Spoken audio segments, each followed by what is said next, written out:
Okay, good evening. I will be doing an assembly job for this morning. An assembly job. This is a flashing LED circuit. Flashing LED circuit.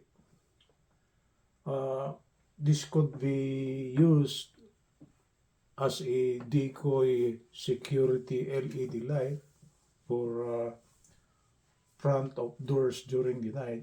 So when the LED is flashing, okay, burglars might think that you got an alarm, which might sound anytime they will try to enter the house. Okay, so for tonight, I will be assembling this flashing LED circuits. So what will I do? I will hit first my soldering iron. I got my solder over here. I got my soldering face. And the circuit board for the flashing LED light is this one. And the components are here. We got electrolytic capacitor. We got LED diodes, 2 bit. We got some resistors. So to assemble this one, it is just something like this. For those of you who don't have any knowledge on the so-called assembling of circuit, so we need a multi-tester here. What we do is that this is the back portion of the circuit board. This is the component portion, meaning to say the component should be placed here. Then the terminals will go at the back, and the back will be soldered by using a heated soldering gun. And what do you call this? Solder. Of course, we need the solder face. So what do you call this? We will expedite the soldering process because without the soldering phase, so what will I do here is that I will wipe the back of the circuit board, the one to be soldered with the soldering phase. We need this one, so the solder will stick immediately to the back of the board to be soldered. Okay. It's just like in the, what do you call this, copper soldering of tubes, there is a soldering phase over there. So the solder will stick to the heated copper tubings. In here, it's the same. So we need a helping hand here. So what will I do? I will try to inspect the circuit board.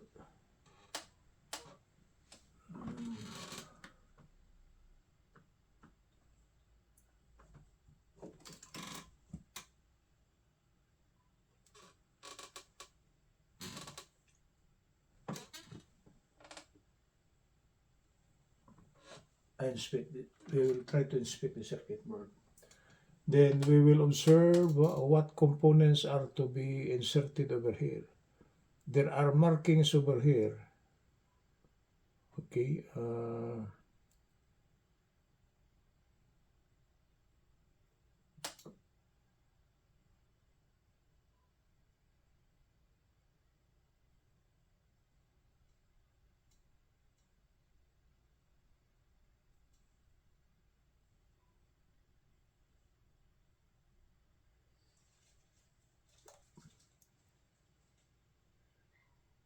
We are given the values of the resistors here. So what we do, like on this hole here,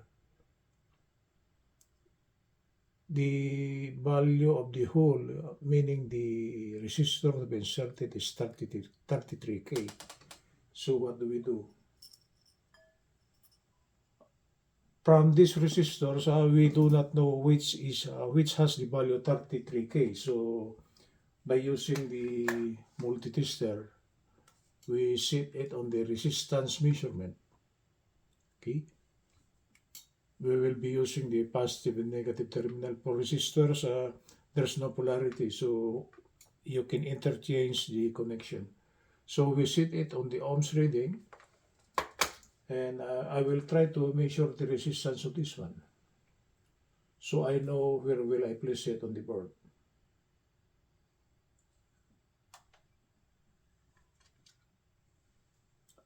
The value of this is 496 ohms. Oh, this is almost 500 ohms.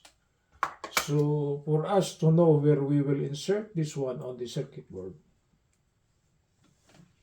Okay, hold on.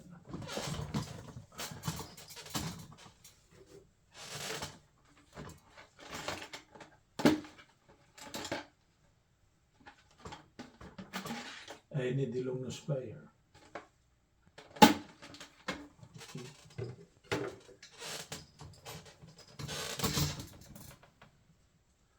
The value of this resistor is 496 ohms, or almost 500. So we try to say on the circuit board uh, what hole will have a value of around 500 ohms.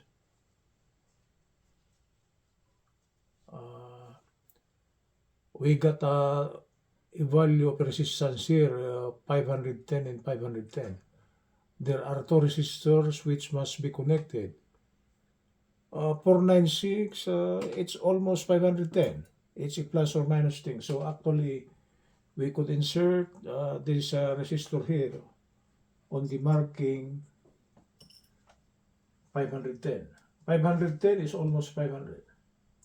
I will check it again.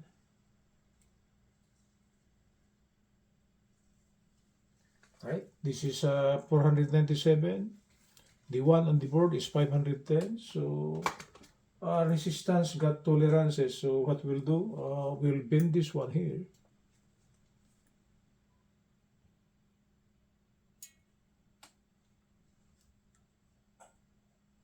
Okay.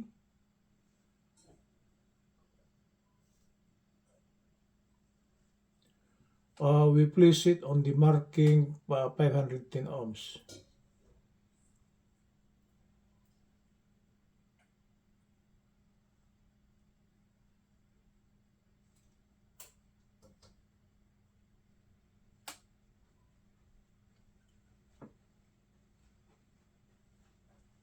We could do it like that. So I insert this 500 ohms on the marking 510.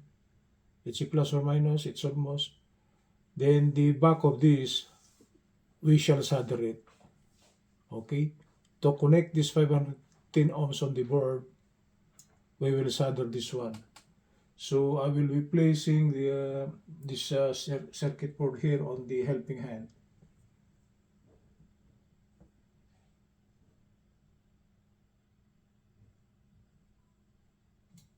On the helping hand. I will shut off my multi-tester so the battery will last long. Then I hope this soldering gun is already hot. Okay, it's hot already. So we are ready actually to solder. Okay, so it is just like this. Okay.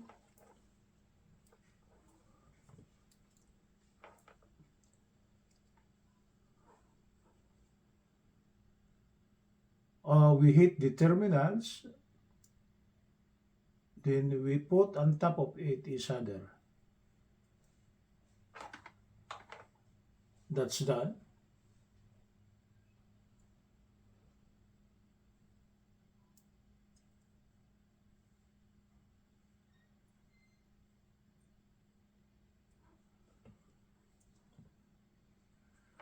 That's done.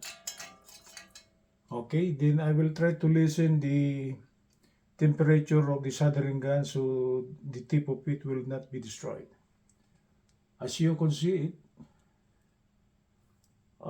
this is soldered already.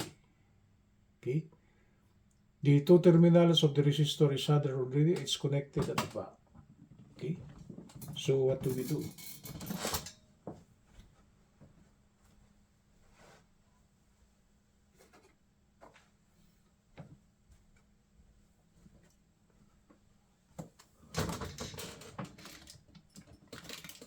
Okay, I will shorten the terminals so it looks nice. Right?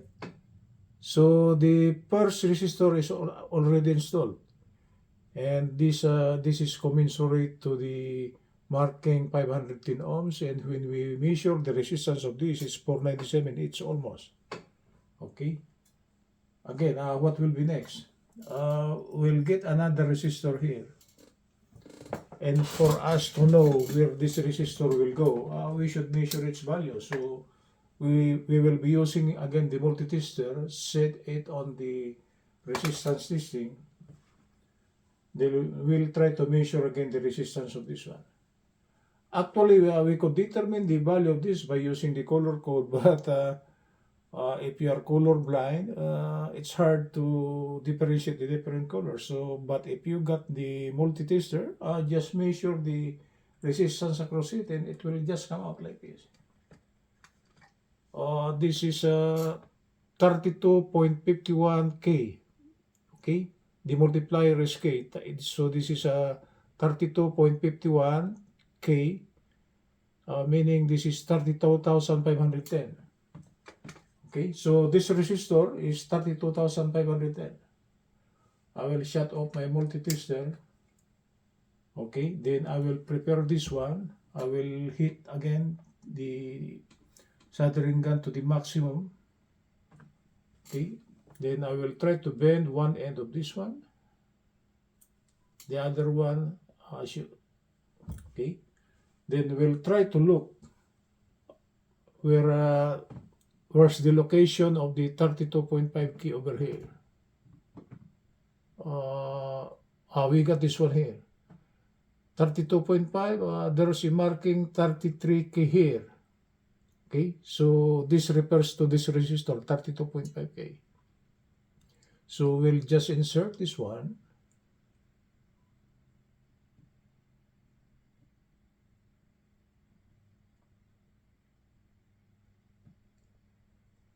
Okay, that's it. That's the hole for the 33K. What we measured is 32.5K. Like what I said, there is a tolerance. Okay, then we'll try to bend this one so it will not move when we solder it, plus the other portion of the terminal. We'll just bend it like that. So while we are soldering, it will not move. Then we put this one on the helping hand. Okay. Then again, we'll try to solder again this one. Okay.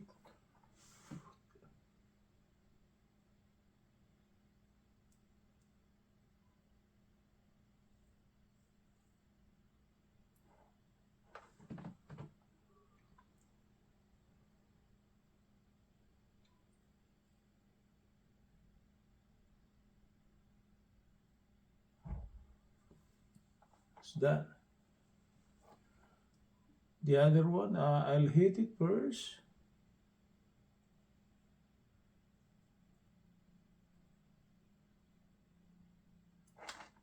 That's done. Okay. Then again, I will try to lessen the temperature of my soldering gun so the tip will not get destroyed. Okay. So the 33K is again soldered. Okay. Then I will try to cut the terminals so it looks nice.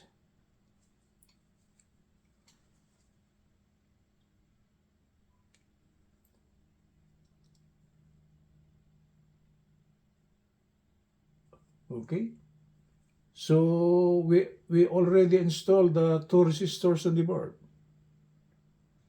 Oh, what's next? Okay, hold on. What's next?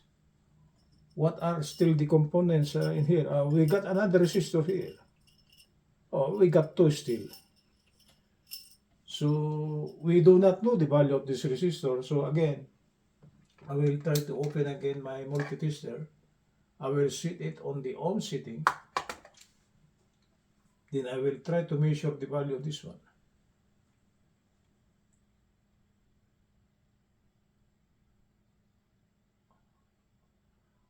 This is 32.28. So this refers to the 33K on the board. Okay. So we will be placing this resistor here on the marking 33K. What we measured is 32.25. That's almost 33K. Okay. We bend the other portion of the terminal. Then we go back to the board. Then we'll try to see what marking or what has gotten the value 33K. It is this one. So this is the first terminal.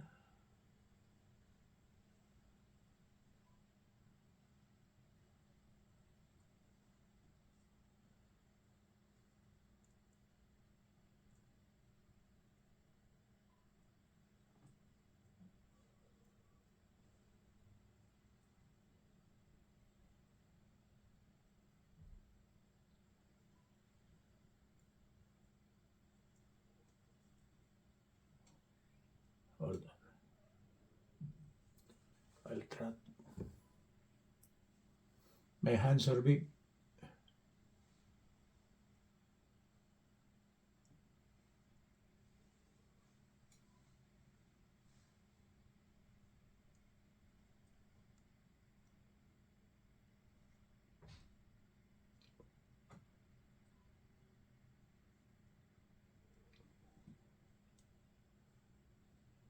I will bend the other end so it will go straight to the hole.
Okay, that's it.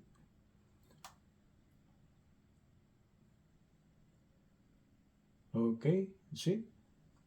Then we'll try to put this one on the helping hand.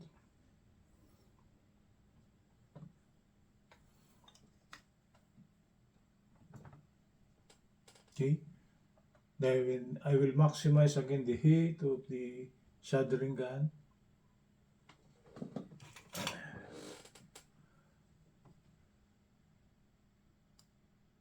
I add a little plug so we expedite the connection of the solder.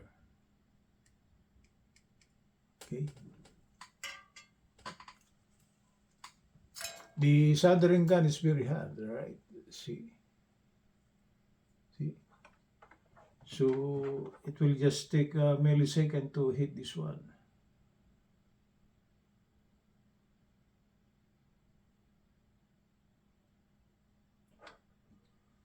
Okay. First one is done.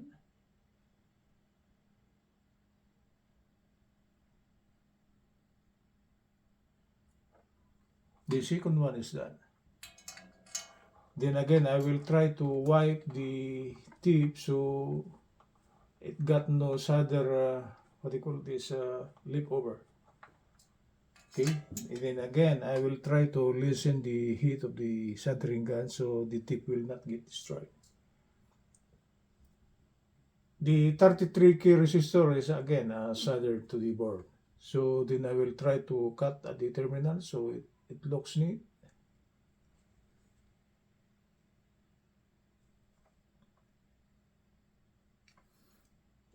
This is to avoid the terminal touching other terminals to avoid short circuit. Okay, what's next? Again, we still got a resistor here, and we do not know the value of this one.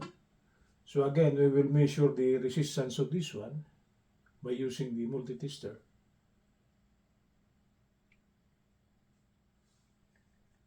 And the value is 497. So this refers to the 510 on the circuit board. So we will be placing this resistor here on the marking 510. So I will bend the other end. Okay. Then I will try to balance the length of the terminal so it's easy to insert on the circuit board. Then I will go back to the circuit board. Then I will try to read where this resistor will go. I think it's this one, yeah. This 510. Okay, that's it. Then I will try to bend this one so it will not move when I solder it. Okay. Then I will place this one again on the helping hand. Okay. Then I will try to add up a little bit soldering phase so we expedite the, what do you call this, soldering process. The solder is hard to stick if there is no, what do you call this, soldering phase. Okay.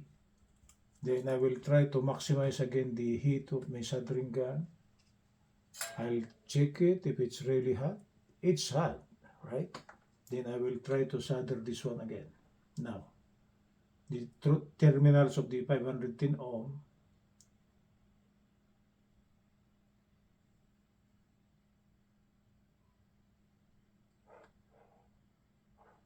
Okay, got some lip over, so we will clean it. Okay, then the other one is this one.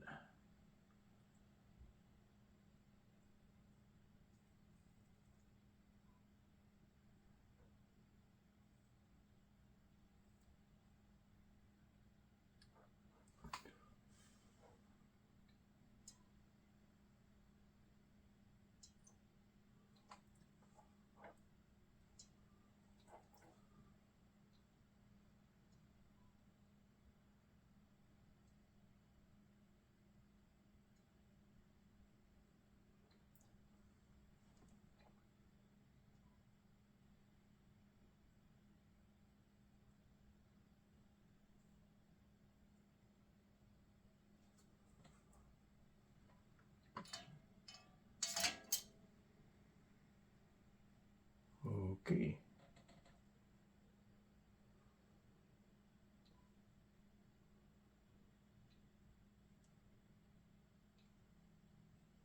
Then we'll try to shorten the end of the wire so it doesn't short with other parts. So it looks clean.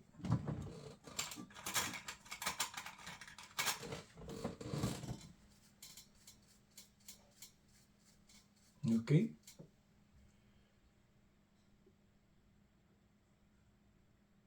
So in here, we installed 4 resistors already.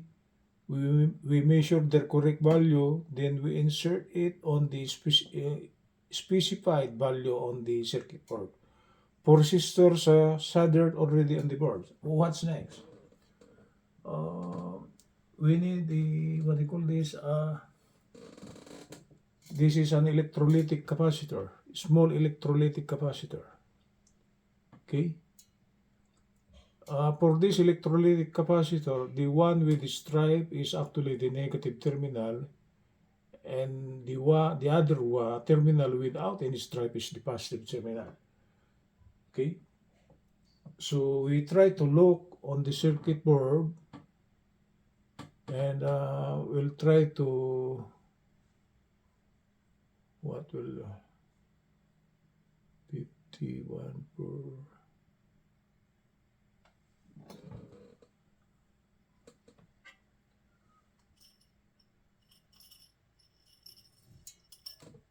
Okay, I think this is the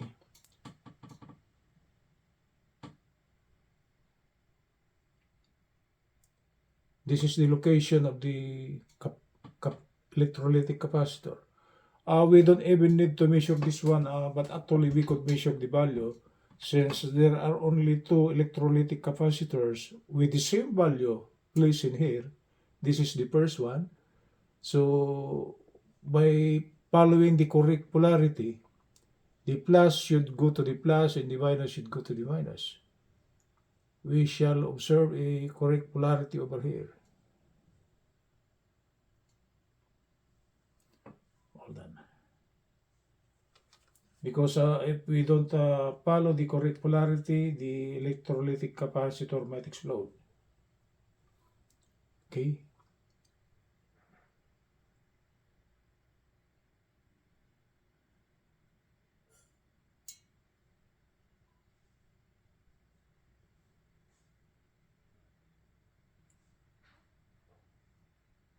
Okay, that's the first one. Then we'll try to bend the one on the back. So when we solder it, it will not move. Okay.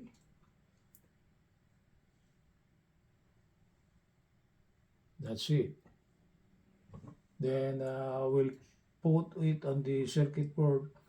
Just make sure that the polarity is correct, because if the polarity is wrong, okay, the electrolytic capacitor might explode. But since this is only a low voltage circuit, it got some effect if we don't follow the polarity, because electrolytic capacitors got actually polarities. Again, we maximize the heat. We'll try to check if the soldering gun is hot. It's hot. It's smoking, right? Okay. We clean the tip. So when we make our connection, there will be no soldering gun.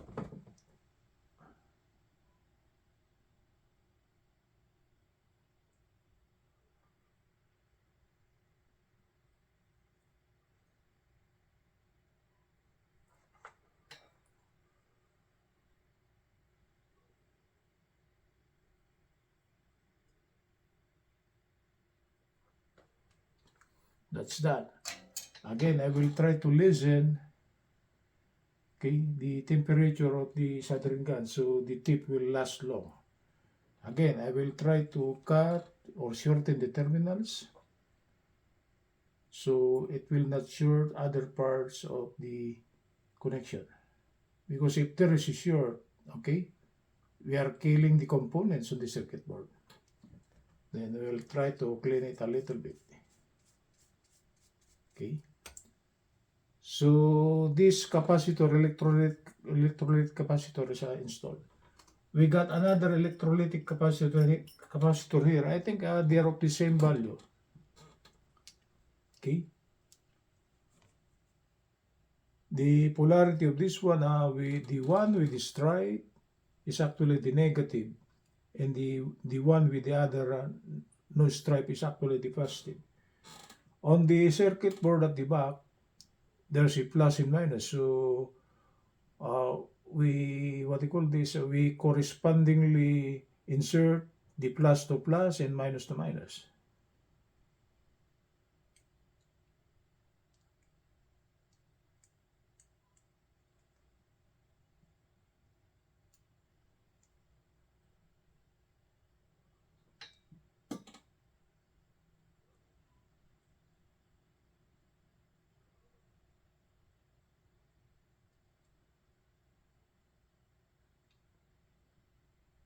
Okay, that's it. Then we'll try to bend again the terminal so it doesn't move when we solder.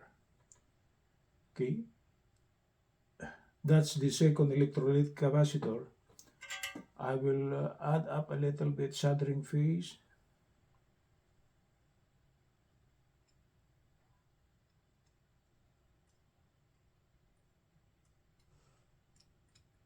Okay, I will maximize the heat of my soldering gun.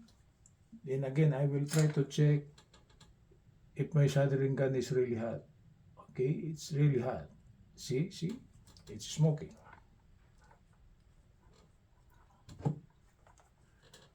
I will solder the first terminal of the electrolytic capacitor.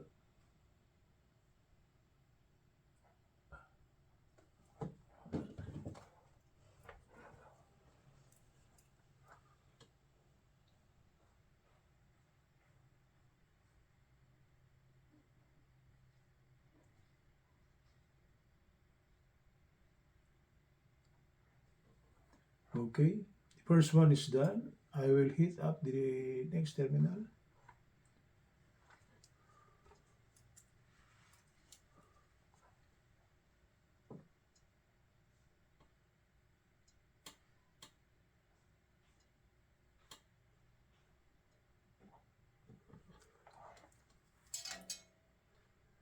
Okay, it's done. Again, I will try to listen. What do you call this?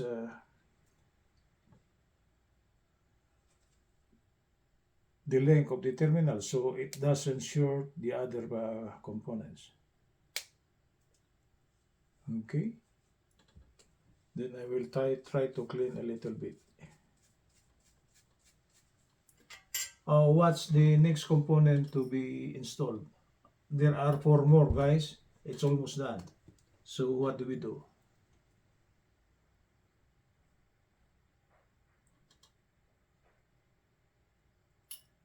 Um,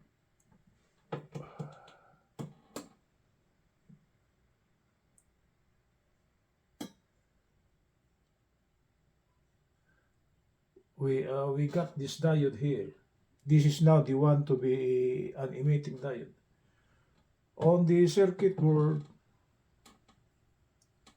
okay,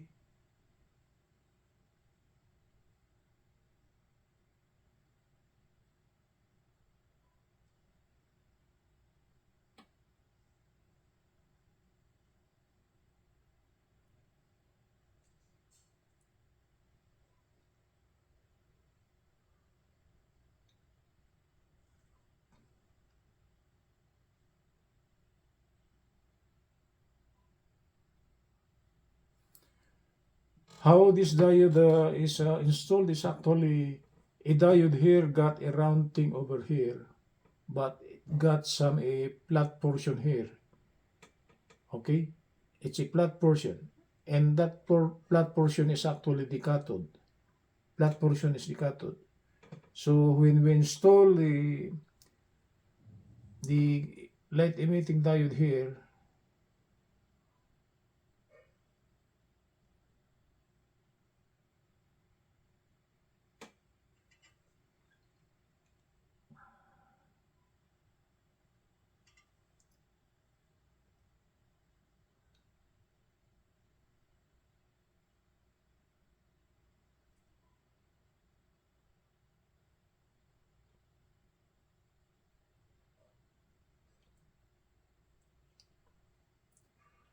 the flat portion should corresponds to the cathode. Okay.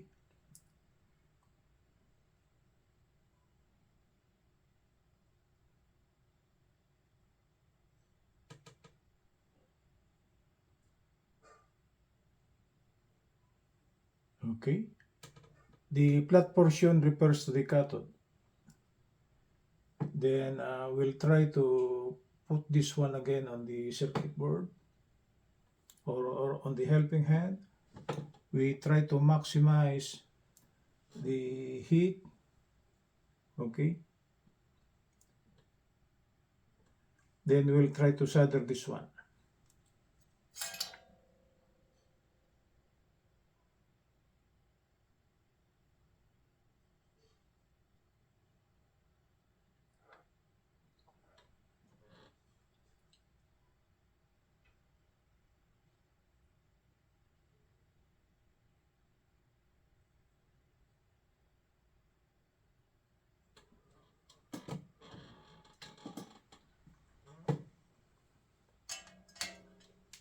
Okay.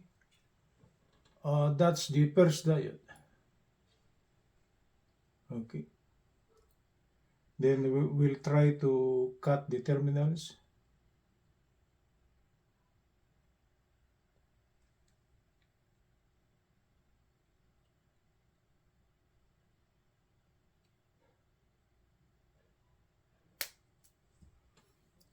We got one more diode here. We follow the same orientation.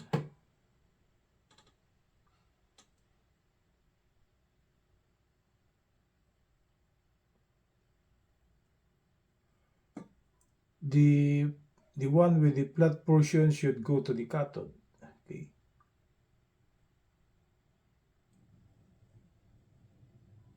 Okay.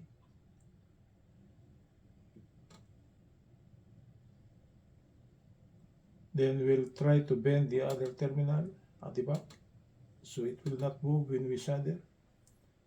Okay. Then we can proceed with the soldering.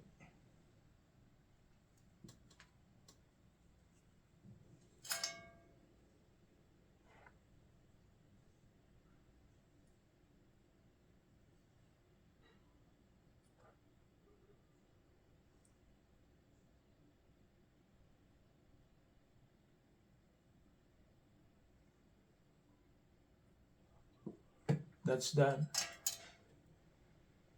Okay.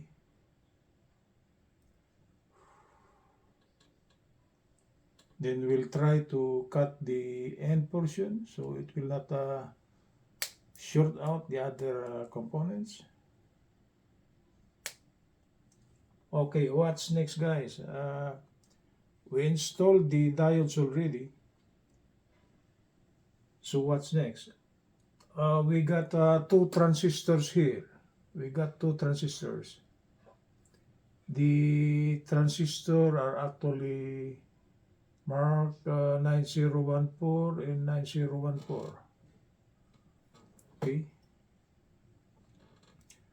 For the orientation of this transistor here, we'll just follow the diagram over here. The one with the flat portion, to follow the correct polarity, should corresponds to this flat portion over here. Anyway, it is just installed in line, so there's no problem. Transistor, this is TO92.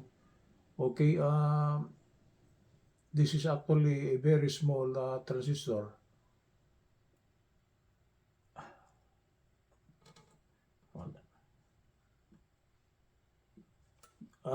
This is very critical to solder because the three terminals are actually very near each other.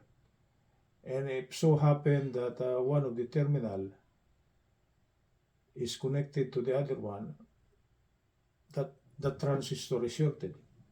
And if a transistor is shorted, you kill the transistor. Okay?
Okay, that's the first transistor now.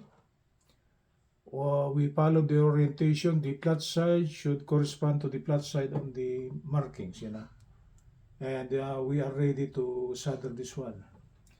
Uh, just be careful that when you solder it, the any two terminals should not be shorted. They will be. It should be far away from each other, so there's no short. Okay.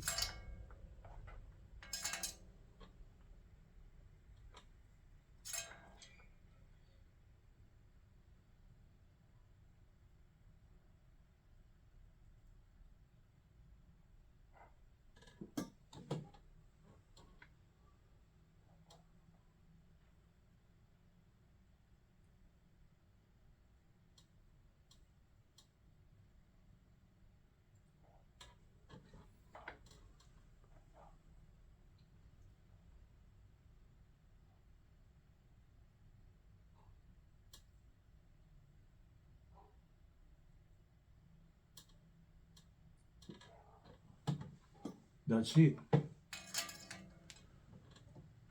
Just make sure that the three terminals are not shorted to each other. Okay? Because supposed to be the three terminals are far away from each other, you know. So avoid the solder bridge in you're making your solder. Okay? So we installed the first transistor. We are almost done. One more component maybe.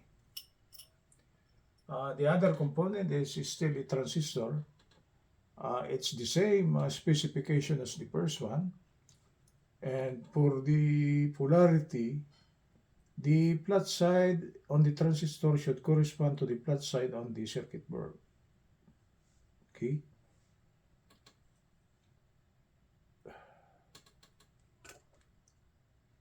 So this is the flat side, and the flat side is on where is it? On this one.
Okay,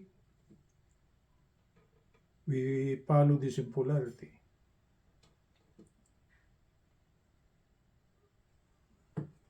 Then we are ready to solder again the last transistor.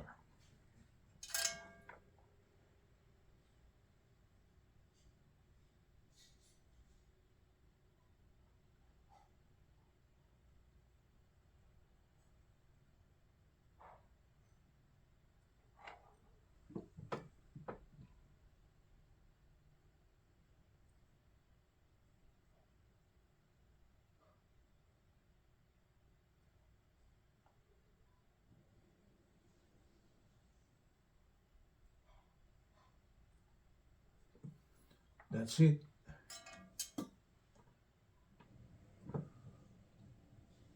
Okay, then we try to trim the terminal so the extended portion of the terminal doesn't touch any other part, so to avoid short circuit.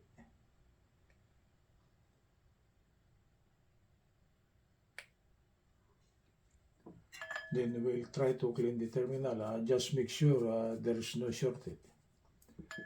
The last one to be installed here is, I will try to look.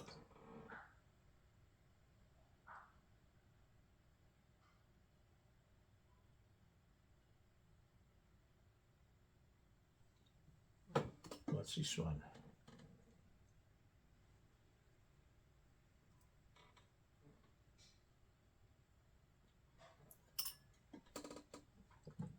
Uh, we will be installing the battery terminal here, the power supply. Okay. This is a symbol for the power supply. This is ground. This is plus. Ground refers to this black thing here. So we'll be placing the ground here, the black thing. Okay. Then we'll try to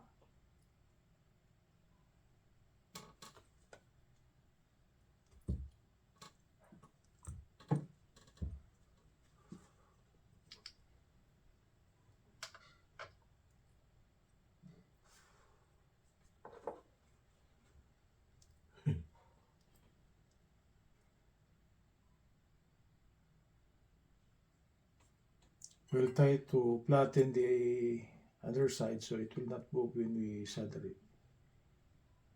Okay, that's the ground or the block.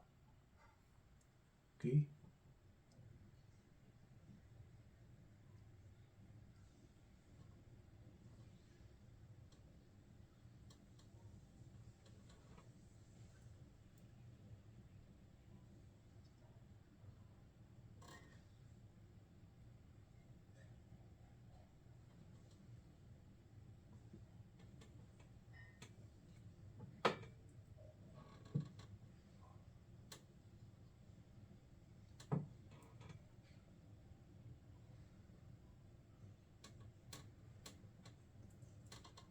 Then we'll try to heat it.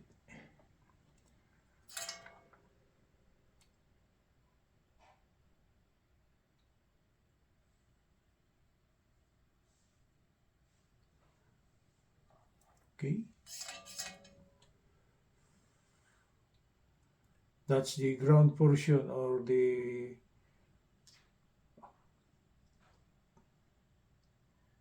negative terminal of the battery.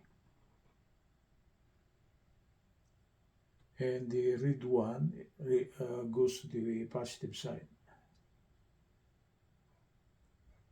Okay.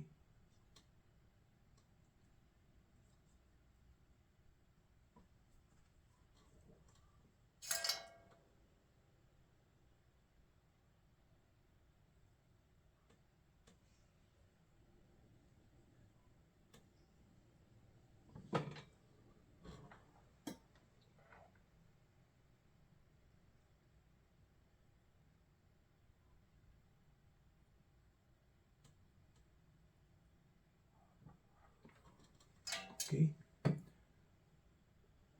I think all the components are done, and we are ready to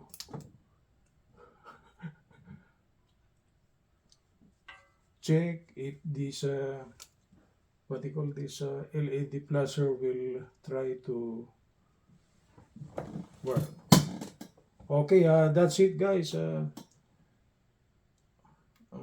This is the assembled, soldered to the board.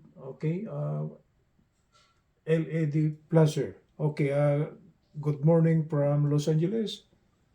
This is Professor David J. De Los Reyes.